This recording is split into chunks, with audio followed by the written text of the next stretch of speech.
Sebenarnya kalau dari kami ya, dari sudut pandang UIN itu kan sebenarnya UIN terintegrasinya dengan Kemenak sebenarnya, bukan kemudian dengan Kemendikbud. Jadi wajar saja ketika Permendikbud 02 2024 dibatalkan, apakah itu kemudian berpengaruh ke UIN? Belum tentu.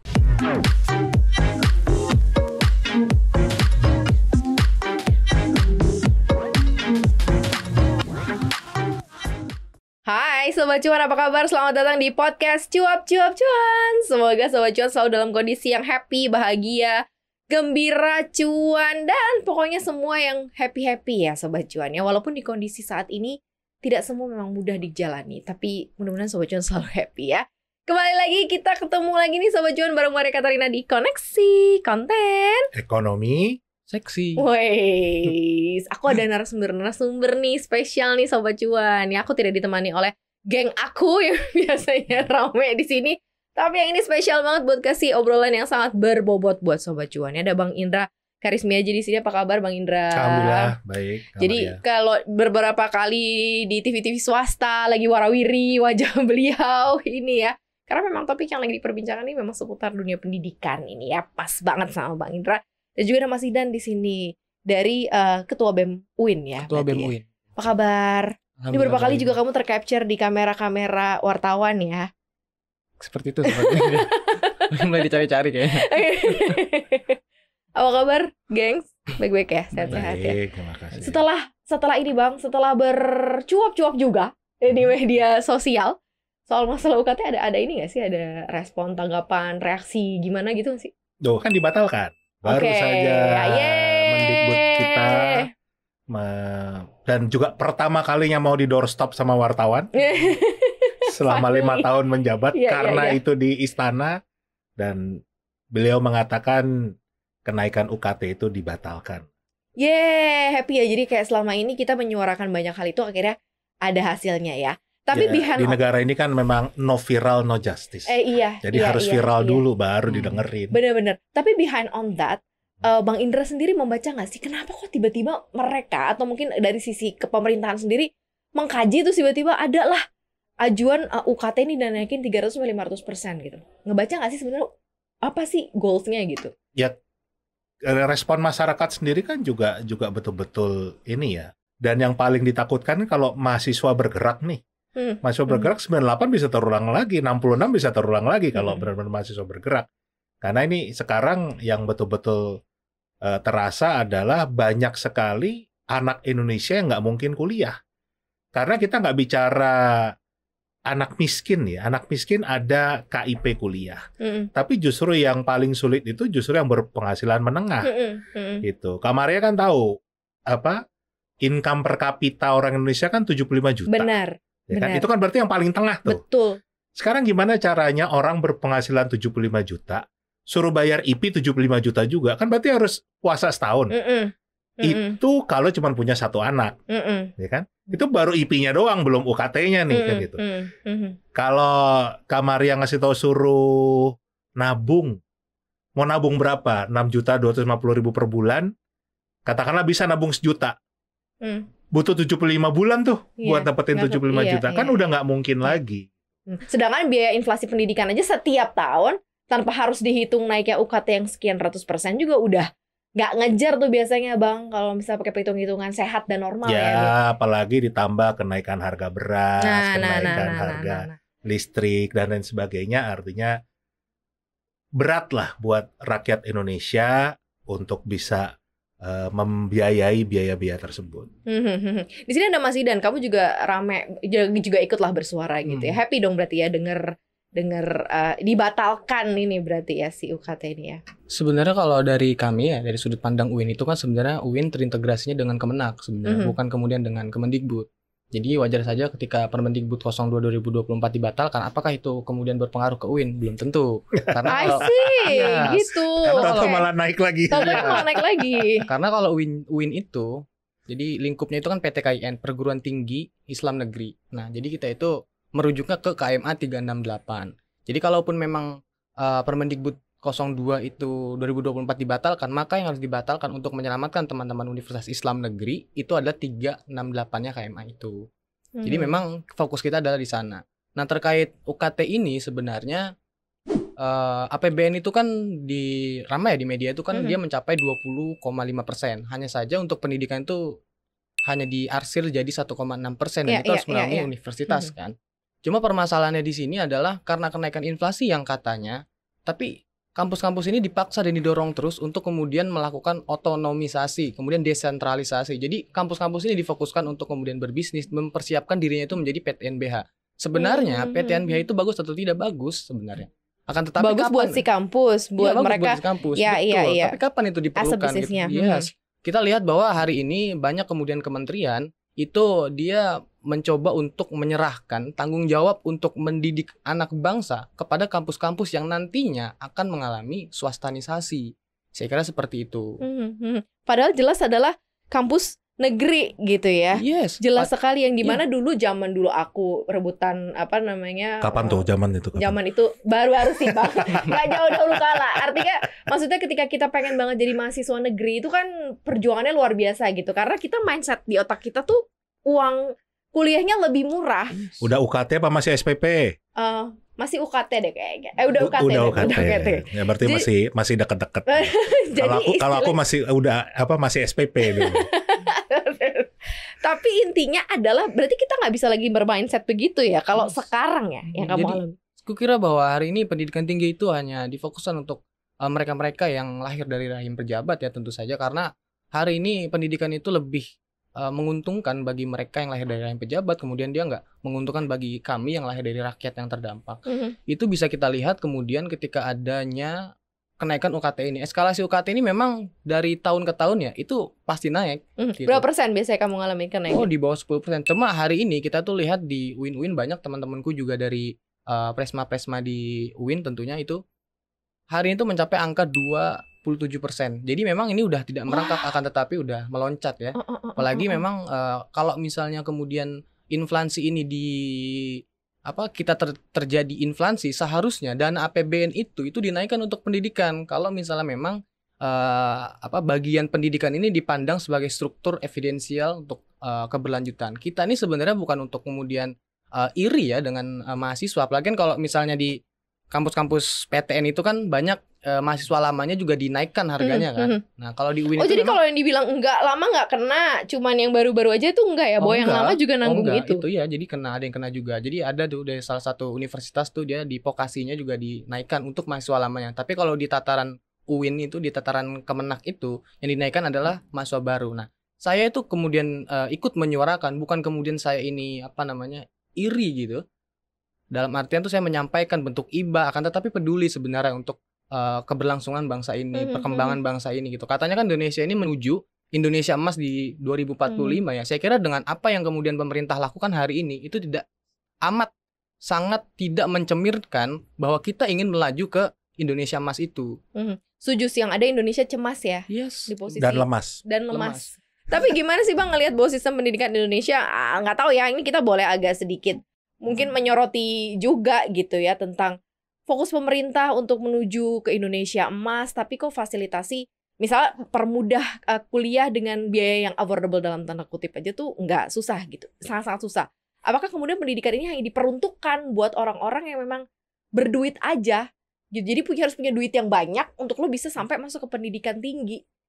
Problemnya kita ini salah kelola dan didasari dengan kesesatan cara berpikir.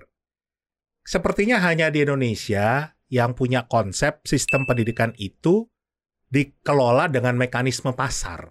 Jadi dibikin kayak perusahaan, kayak sebuah entitas bisnis yang memang tugasnya mencari pendapatan, mencari profit. Nah, kalau kita bicara ilmu bisnis, itu selalu mendapatkan pendapatan setinggi-tingginya, cost serendah-rendahnya, sehingga profit sebesar-besarnya kan. Itulah kenapa kita selalu dengar gaji guru, gaji dosen. Gaji dosen Indonesia rata-rata cuma 3 juta rupiah loh. Per bulan, kan berarti dosen kita udah nggak mungkin mengkuliahkan anaknya sendiri di PTN kan. Nah itu adalah kesesatan pikiran kita bangsa Indonesia ini dalam mengolah sistem pendidikan. Di negara lain yang namanya sistem pendidikan publik, itu sama kayak jalan raya. Jadi semua bebas untuk menggunakan, ini bukan jalan tol ya, kita bicara jalan raya. Harusnya dikelola seperti itu. Jadi dikelola dengan mekanisme ini adalah organisasi nirlaba. Jadi kayak pembentukan PTNBH itu udah sesat pikir karena disuruh untuk mencari uang. Ya. Padahal yang namanya perguruan tinggi harusnya menghabiskan anggaran. Kan sama kayak tentara. Tentara itu kan biayanya mahal. Alutsista mahal. Tapi ada nggak orang yang berpikiran tentara suruh cari duit? Enggak kan? Karena malah menghabiskan uang.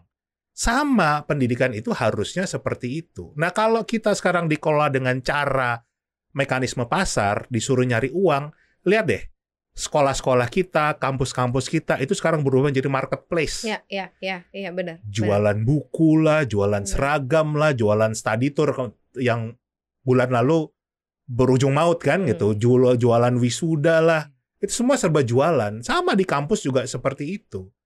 Ya kan? Dulu itu awalnya UKT ada kan juga karena banyak jualan-jualan ini. Iya. Kan itu awalnya. Jadi memang kita sudah salah kelola. Nah, untuk memperbaiki itu kita harus revisi lagi sistem pendidikan nasional kita. Termasuk kalau tadi dikatakan anggaran kita yang 665 triliun itu nggak jelas sebetulnya larinya kemana dan nggak pernah ada pengawasan untuk betul-betul apakah memang 665 triliun itu berujung ke mencerdaskan kehidupan bangsa. Kan kita lihat cara seorang pejabat tinggi Kemendikbud saat ditanya tentang kenaikan UKT, jawabannya adalah, oh ini tidak wajib. Ya kan? Berarti wajar kalau mahal, kan nggak wajib. Kan berarti mereka tidak sadar kalau tugas utama mereka adalah mencerdaskan kehidupan bangsa. Bukan untuk mengelola kampus. Harus berpikir bagaimana caranya bangsa ini tanpa diskriminatif harus cerdas semua, termasuk melalui pendidikan tinggi. Gue takutnya ada kayak pemikiran orang-orang yang bahwa ketika lo bisa menyekolahkan anak lo sampai ke kampus, lo tuh berarti istilahnya orang dengan pendapatan di atas rata-rata gitu loh. Bukankah itu yang disampaikan Mendikbud ke Komisi 10? Iya. Jadi mereka kayak ya udah, lu naikin karena Mendikbudnya nggak pernah susah. Ya kan beda level gitu. Tapi saya kira begini Mas, itu kan di salah satu kampus ya di Surabaya itu Presiden Joko Widodo dia pernah menyampaikan sebenarnya terkait persentase dari pendidikan perguruan tinggi Indonesia. Untuk strata S2 saja itu kan sampai 0,45%, yang mana ini di bawah dari Malaysia. Dia mencapai angka 2,43%. Yeah. Nah, Presiden Jokowi di pidatonya itu membungkus narasinya itu dengan dimensi melankolis, dimensi kesedihan gitu. Nah, sedangkan di tahun 2022 saja itu angka perguruan tinggi S1 saja itu baru sampai di angka 10,16%. Artinya hari ini tuh Kementerian Pendidikan kemudian Kementerian Agama itu dia tidak mengindahkan, tidak juga ingin kemudian mengakomodir, merealisasikan kesedihan Pak Jokowi. Seharusnya uang kuliah tunggal untuk strata S1 itu dimurahkan untuk mempermudah anak-anak rakyat yang ingin kemudian melanjutkan perkuliahannya sehingga 0,45% ini bisa mendahului juga 2,43% milik Malaysia. Iya. Tapi tahu nggak kenapa Indonesia ini biaya kuliah mahal banget? Kenapa tuh Mas? Selain tadi salah kelola, ya, sesat pikir, kita juga nggak taat konstitusi. Pasal 31 ayat 5 itu bunyinya adalah pemerintah berkewajiban mengembangkan ilmu pengetahuan dan teknologi. Ya. Di seluruh dunia, yang namanya kampus itu adalah pusat riset. Hanya di Indonesia, kampus itu pusat pengajaran. Jadi kalau di luar negeri, karena pusatnya riset, ilmunya akan selalu baru. Menemukan inovasi baru. Hasil riset itu yang baru diajarkan ke mahasiswa. Dan karena dananya yang masuk itu dana riset, ya, akhirnya dana yang dibebankan ke mahasiswa kecil. Ya, gue paham. Contoh, ini saya diskusi dengan salah satu profesor di NTU. Singapura. Dia cerita gini, saya mau jadi profesor di sini. Itu saya harus datang dengan proposal. Saya mau riset apa? Sekaligus dana riset saya dari mana? Dan di NTU ini, ternyata dana riset itu bisa mengcover sampai 70% dana yang dibutuhkan untuk operasional kampus. Akhirnya kan yang dibebankan ke mahasiswa tinggal 30%. Makanya murah sekali. Bahkan di negara-negara seperti Jerman, negara-negara Skandinavia, itu gratis. Kenapa? Benar. Karena fokusnya ke riset tadi. Gue suka kayak semacam prihatin juga ya. Aku nggak tahu ya side dari Bang Indra ataupun dari Mas Idan. Melihat bahwa orang itu kan lebih baik dikasih bekal untuk dia perang. Bener kan? Dikasih kail bukan kasih ikan. Iya, dikasih kail bukan dikasih ikan. Gimana caranya mengasih kail ke orang-orang, ke masyarakat atau mungkin ke mahasiswa, kalau memang tidak ada eagernya ke situ? Apa artinya bonus demografi apa gitu artinya yang Jangan-jangan desainnya malah ingin bangsa ini bodoh dan miskin. Aduh. Jangan-jangan ini kan namanya kita berusaha brainstorm kan. Bener. Kenapa desainnya seperti ini? Padahal negara lain berlomba-lomba gimana caranya rakyatnya cerdas, ya kan, sehingga bisa membangun negaranya. Ini kan berhubungan dengan pertumbuhan ekonomi. Ya, setuju. Kita lihat sekarang, misalnya kita dengan Tiongkok, merdekanya duluan kita loh. Kalau kita sering membandingkan dengan Singapura, yang saya katakan, Singapura kan segede kecamatan. Tiongkok itu 5 kali lebih besar dari kita. Kenapa sekarang teknologi seperti kereta cepat ngambilnya dari sana?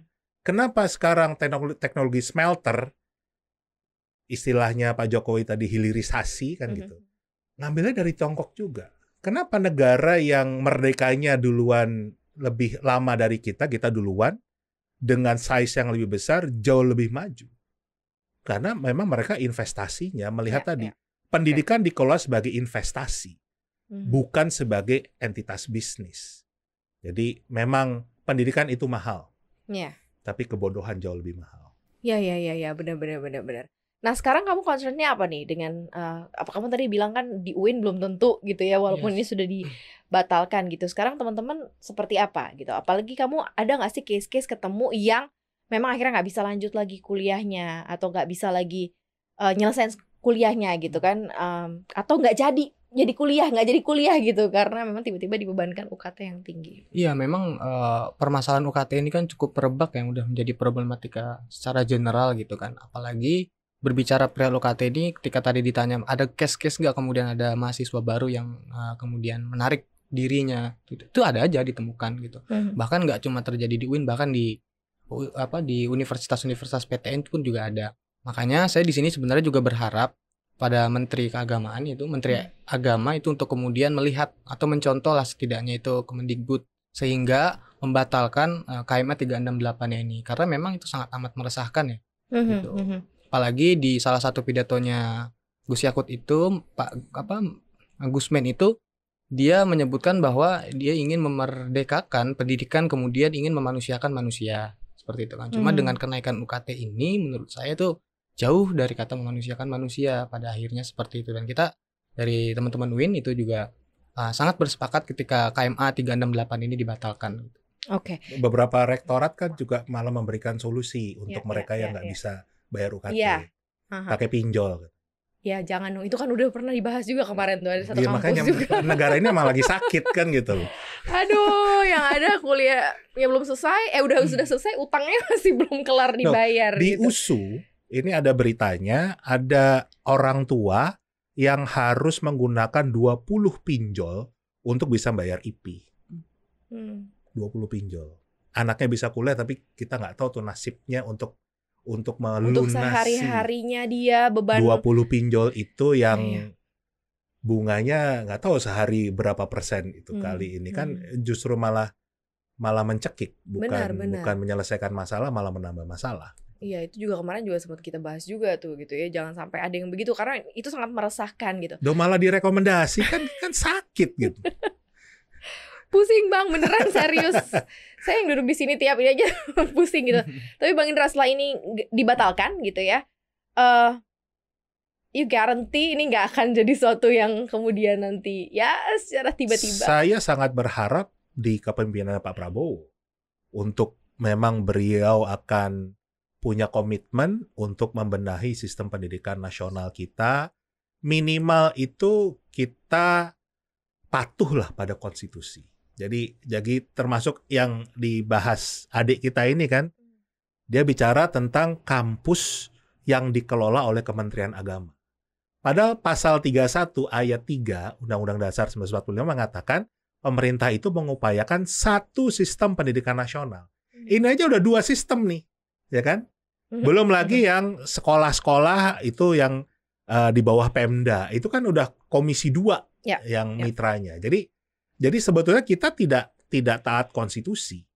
Nah, minimal kalau Pak Prabowo bisa menjadi pemimpin kita yang membawa kita kembali untuk mengikuti, patuh pada konstitusi, saya rasa akan ada perbaikan yang signifikan. Jadi ini momentum sebetulnya untuk memperbaiki semuanya. Kita punya pemimpin yang baru, kita punya anggota legislatif yang baru.